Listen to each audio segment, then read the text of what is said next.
ဒီနေ့ကတော့ခိုင်အတွက်ထူးခြားတဲ့နေ့လေးပေါ့နော်ဖိနဲ့မေရဲ့မင်္ဂလာနှစ်ပတ်လည်နေ့အတွက်ပေါ့နော်ရုံးက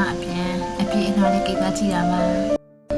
ဆံရောက်ပြီဆိုတော့ဘီကင်းရင်ကောင်းမလဲပေါ့နော်မိုင်းနဲ့တိုင်ပင်ပြီးတော့ကြည့်နဲ့ကြည့်ရ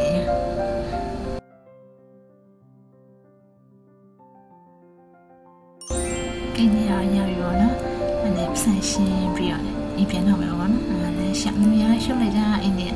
တားရပေါ့နော်တားနဲ့ညနေအောင်ဆောင်းပါညနေစီစားလေးရနှက်လိုက်တာမိုက်နဲ့စကားကြီးဖောင်းဖဲပြီးချက်ပြီးပြောကြည့်ပြောနေအင်းရလေးအဖေးဟဲ့ဘိုင်ဝင်လာလေဖေး anniversary to celebrate လုပ်ပြီးမှလည်းပြောပြုစီစီနဲ့ဘယ်သူမှဆိုရဲဘောနော်ကိုယ့်ရဲ့နေထူနေမြဲပေါ့ဘောနော်အမေတရနဲ့ celebrate လုပ်ပြီးလွမ်းချကြပဲလေနော်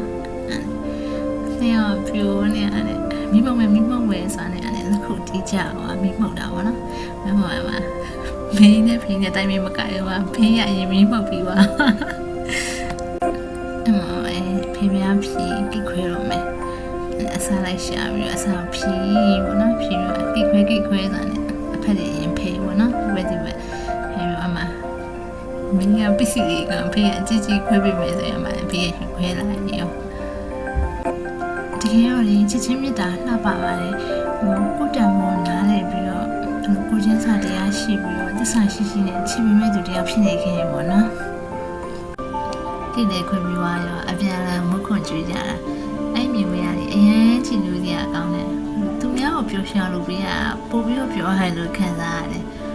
ဖေးနဲ့မေဒီထက်ကောင်းတာအများကြီးတော့ပြချင်နေရဲ့ဟာမို့လဲ